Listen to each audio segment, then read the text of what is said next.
मैं थके मांदे बंद ज़हनों पर अल्फाज ज़ाय नहीं करना चाहता मेरे अल्फाज तो उन दिलों के लिए हैं जिनमें समंदरों की प्यास है।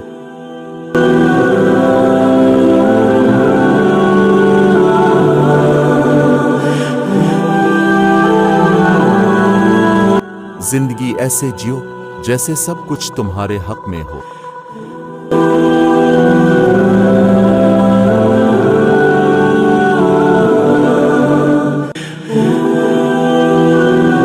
सच जाने बगैर किसी के बारे में गलत बात न फैलाएं।